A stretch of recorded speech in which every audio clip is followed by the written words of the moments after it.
Boa tarde a todos, espero que todo mundo esteja bem. E antes de apresentar o meu trabalho, eu gostaria de explicar por que eu escolhi essa espécie. Eu escolhi o Proteus para fazer o meu trabalho porque um dia eu estava na internet e dei de cara com essa notícia.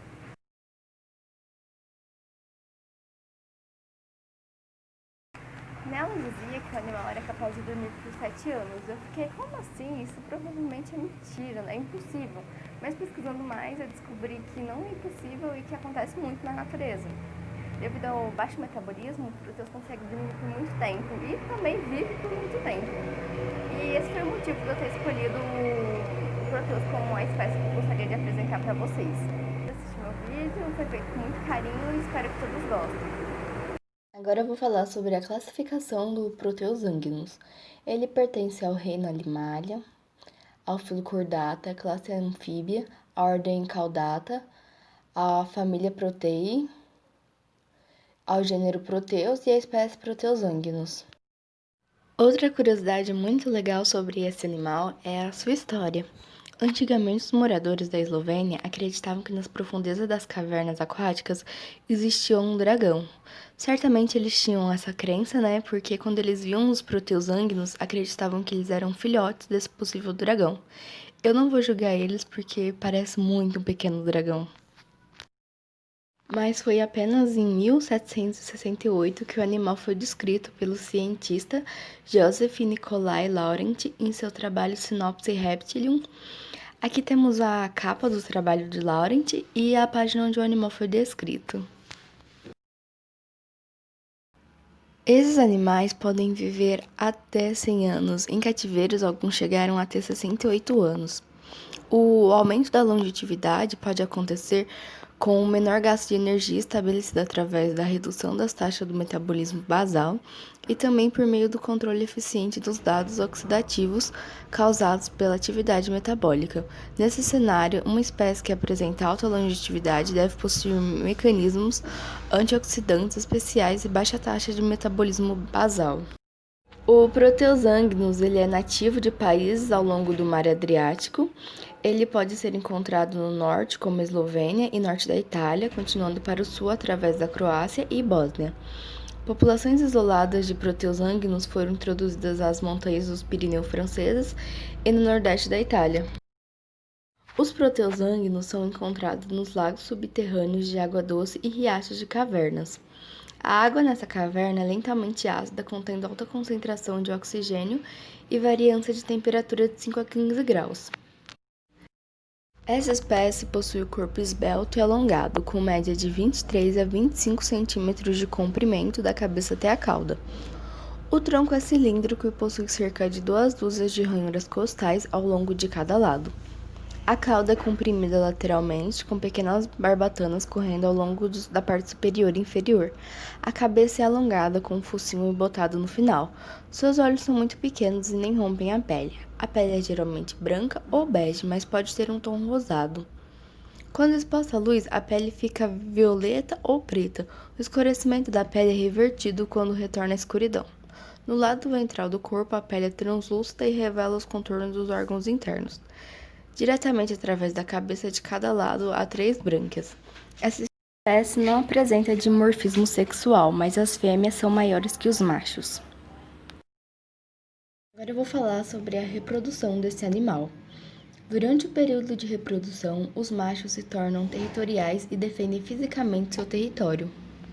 As qualidades de um território ideal são desconhecidas. Uma vez que o território de acasalamento é estabelecido pelo macho, ele espera pelas fêmeas. Quando uma fêmea se aproxima de um macho em seu território, o acasalamento começa. Não está claro se o macho ou a fêmea liberam feromônios para se comunicarem. Um macho pode acasalar com várias fêmeas, mas uma fêmea acasala apenas com um macho. O processo de reprodução é distinto. Uma fêmea se aproxima de um macho e ele abana a cauda na direção da cabeça dela. O macho então toca a colaca da fêmea com o focinho e ela retribui. O macho caminha na frente da fêmea e deposita o esperma, que a fêmea imediatamente pega com a sua colaca e armazena numa estrutura especial chamada espermateca. Diferente da maioria dos anfíbios, as larvas dessa espécie não passam por um período distinto de metamorfose.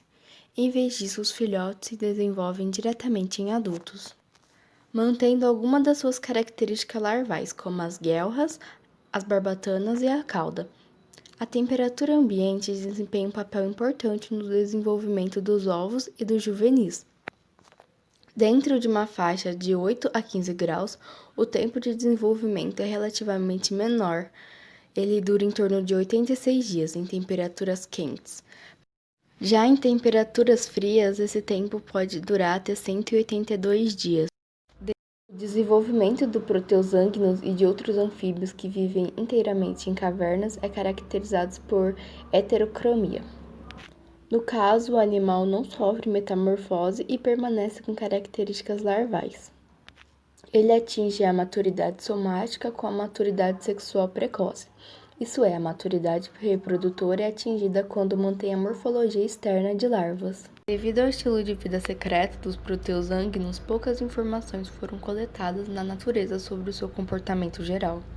Os proteusângnios só se tornam territoriais durante o período de reprodução, como já mencionei anteriormente. O comportamento migratório para essa espécie é desconhecido, mas espera-se que seja principalmente sedentários. Essa espécie se alimenta principalmente de artrópodes e pequenos invertebrados. Eles também se alimentam de uma grande variedade de larvas de insetos. Para localizar e capturar suas presas, os proteusângnios usam uma combinação de quimioreceptores e eletroreceptores. Em cativeiros foram registrados comendo minhoca, pequenos peixes e até pequenos pedaços de carne crua. Os proteusângnios não têm predadores conhecidos. Como predador de vários organismos diferentes, essa espécie tem um impacto direto no tamanho das populações de insetos, artrópodes e outros invertebrados de água doce subterrâneas locais. Como um animal distinto e único, os proteusângnios servem para a atração do ecoturismo popular. Ele é um tesouro nacional da Eslovênia e é tão reconhecido por ser retratado em uma das moedas do país. Às vezes essas espécies são coletadas para o comércio de animal de estimação, mas isso é ilegal nos países que protegem as espécies. Os proteusângnios também são usados em pesquisas científicas como modelo para estudar a evolução e adaptação sensorial altamente especializados em um ambiente apótico. Atualmente, os proteusângnios estão listados como vulneráveis na lista vermelha. A principal causa da redução nas populações dessa espécie é a destruição do seu habitat. Isso pode incluir poluição da água e alteração na terra acima do seu habitat subterrâneo, como o desenvolvimento econômico e o turismo. Também há capturas ilegais dessa espécie para a indústria pet. Atualmente, o proteusângnios resiste principalmente nos parques nacionais e terras protegidas pelo governo da Itália, Croácia e Eslovênia. Se você chegou até aqui, muito obrigado pelo seu carinho, pela sua atenção. Eu agradeço muito e antes de terminar, eu gostaria de desejar muita força a todos para que a gente possa passar por esse momento muito difícil que estamos vivendo e que logo a gente possa se reencontrar outra vez. Eu fico por aqui, mas ainda tem um videozinho muito legal que eu queria que vocês vissem, que é sobre um passeio numa caverna onde os proteus vivem, e nesse videozinho mostra algumas fotos dos animais, alguns vidinhos dele nadando. É muito legal e também mostra o processo embrionário dele, os ovos, é muito legal.